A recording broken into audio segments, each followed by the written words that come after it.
안녕하세요. 오늘은 많은 분들이 궁금해하시는 다리 건강에 대해 이야기를 해볼까 합니다. 가끔 보면 유난히 다리에 힘줄이 많이 튀어나와 있으신 분들을 보곤 하실 겁니다. 특히 다리에 보라색으로 툭툭 튀어나온 힘줄, 바로 하지정맥류에 대한 모든 것을 알려드릴 거예요.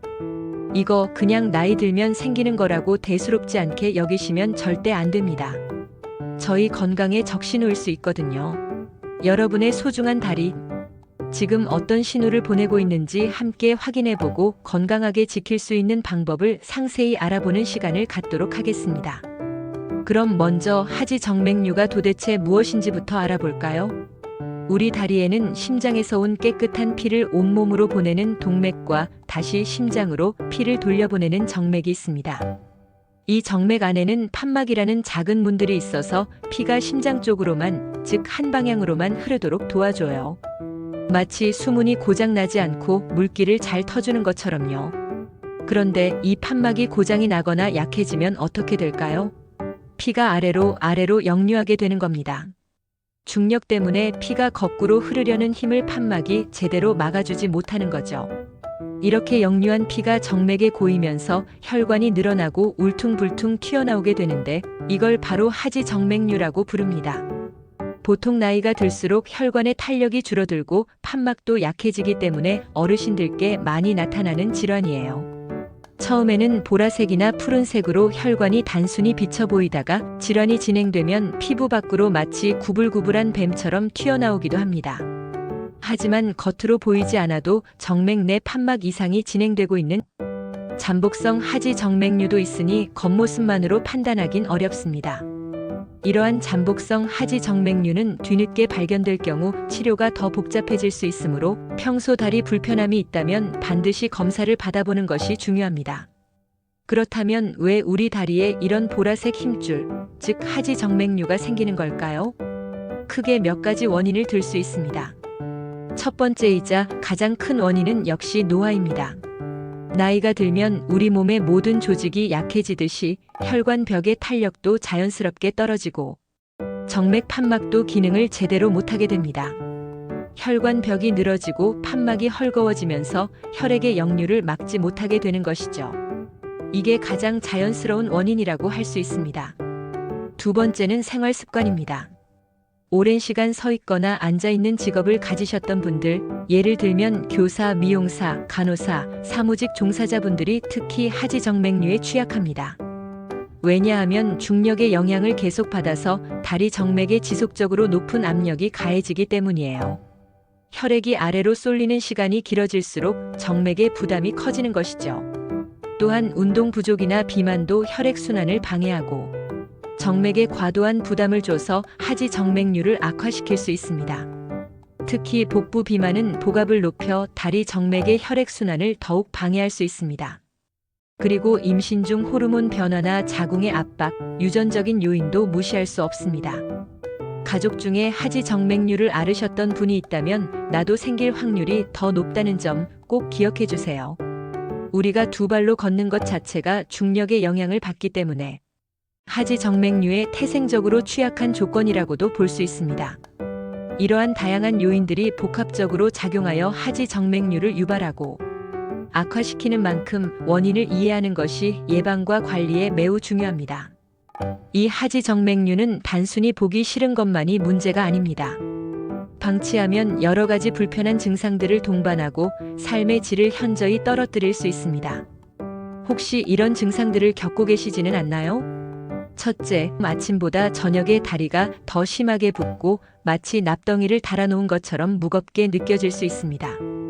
둘째, 종아리나 허벅지에 둔한 통증이 느껴지거나 다리가 저리고 쑤시는 듯한 불쾌감이 지속될 수 있습니다. 특히 밤에 자다가 갑자기 극심한 다리 경련이 자주 난다면 하지정맥류를 강하게 의심해 봐야 합니다. 셋째, 다리 피부가 가렵거나 습진처럼 붉어지거나 심하면 색깔이 검붉게 변하는 착색 현상이 나타날 수 있습니다. 더 진행되면 피부 궤양이나 염증이 발생하여 상처가 잘 아물지 않게 될 수도 있습니다. 넷째, 가장 눈에 띄는 증상으로 피부 밖으로 혈관이 울퉁불퉁하게 튀어나와 보이거나 거미줄처럼 가늘게 퍼져 보이기도 합니다. 많은 어르신들이 단순히 나이 들어서 그렇겠지라고 생각하고 넘기시는데요. 이건 우리 다리가 보내는 중요한 경고 신호일 수 있으니 꼭 주의 깊게 살펴봐야 합니다. 이러한 증상들은 하지 정맥류가 이미 상당 부분 진행되었다는 의미일 수 있으므로 가볍게 여기지 마시고 전문가의 진단을 받아보시는 것이 현명합니다. 그럼 이 하지 정맥류 어떻게 진단하고 치료할 수 있을까요? 병원에 가시면 먼저 의사 선생님이 육안으로 다리 상태를 확인하고 환자분의 증상에 대한 자세한 문진을 통해 기본적인 임상 평가를 진행합니다. 그리고 하지 정맥류 진단에 있어 가장 중요하고 필수적인 검사는 바로 도플러 초음파 검사입니다. 이 검사를 통해 다리 정맥 안에 피가 제대로 흐르는지, 역류하는 부분은 없는지, 판막의 기능은 정상적인지, 그리고 혈관의 직경과 혈전 유무까지 아주 정확하고 상세하게 파악할 수 있어요. 경우에 따라서는 정맥 혈관 촬영술과 같은 추가 검사를 시행하기도 합니다. 특히 심부 정맥에 문제가 있는 경우라면 더 정밀한 검사가 필요할 수 있으니 전문의의 판단에 따르는 것이 중요합니다.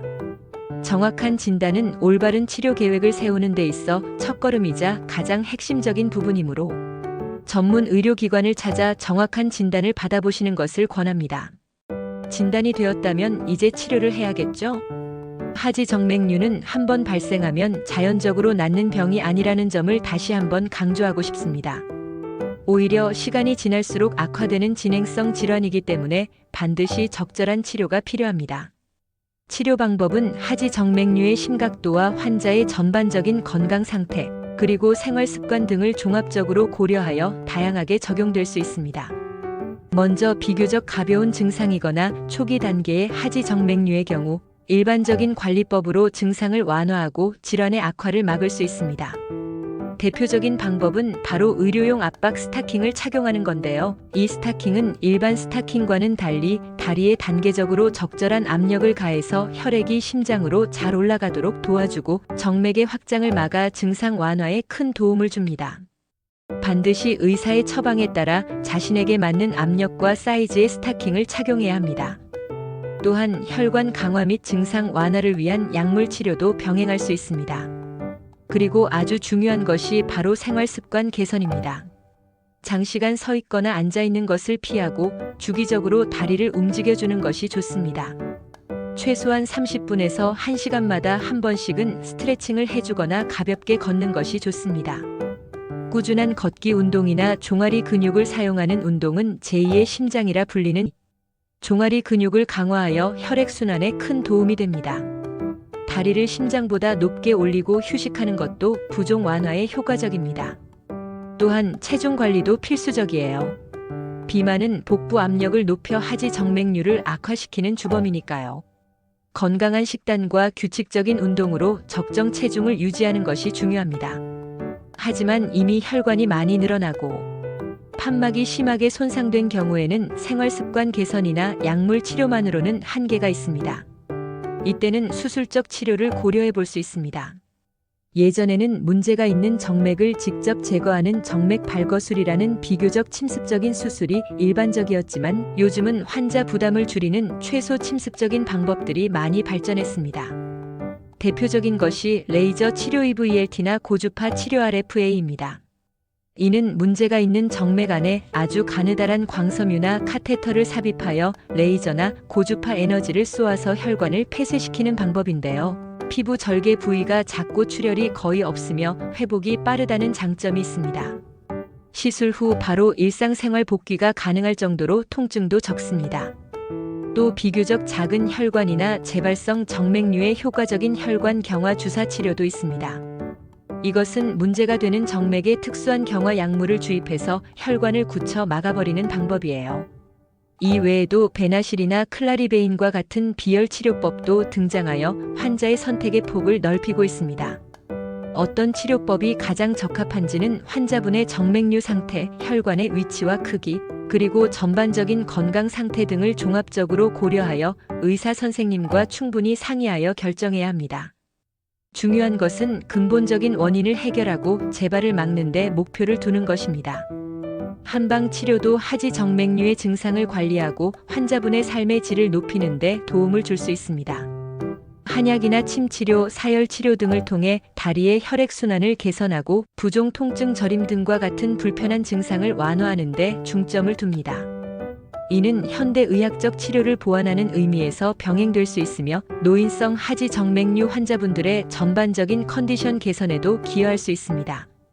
한방 치료를 고려하신다면 반드시 한의사와 상담 후 진행하시기 바랍니다. 어르신들 하지 정맥류는 진행성 질환이라는 점을 다시 한번 정말 중요하게 강조하고 싶습니다. 즉, 한번 생기면 저절로 좋아지지 않고 시간이 지날수록 점점 더 나빠질 수 있다는 뜻입니다. 처음에는 단순히 보기 싫은 보라색 혈관에 불과할지라도 방치하면 다리 통증, 부종, 피부 착색, 피부 궤양은 물론이고 심한 경우 혈전 피떡이 생겨 폐색 전증과 같은 생명을 위협하는 합병증으로까지 이어질 수 있습니다. 그렇기 때문에 조기에 진단하고 적극적으로 치료하는 것이 정말 중요해요.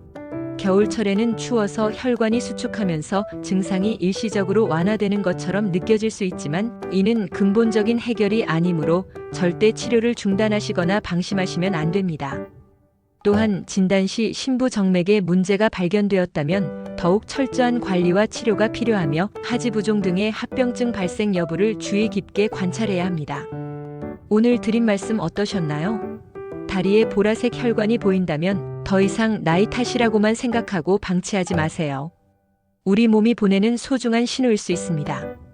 이 신호를 무시하지 않고 잘 듣고 적극적으로 대처하는 것이 여러분의 건강하고 활기찬 노후를 위한 첫걸음입니다. 작은 관심과 현명한 선택, 그리고 전문적인 치료가 여러분의 소중한 다리를 건강하게 지켜줄 겁니다. 망설이지 마시고 불편함이 느껴진다면 가까운 혈관외과 전문의가 있는 병원에 방문해서 정확한 진단과 상담을 받아보시길 강력히 권해드립니다. 건강한 삶을 위한 현명한 선택, 오늘 바로 시작하세요. 여러분의 건강한 다리를 응원합니다. 오늘 영상이 좋았다면 구독, 좋아요, 댓글, 알림 설정 부탁드려요. 앞으로 더 좋은 정보로 인사드릴게요. 감사합니다. 다음에 다시 만나요, 제발.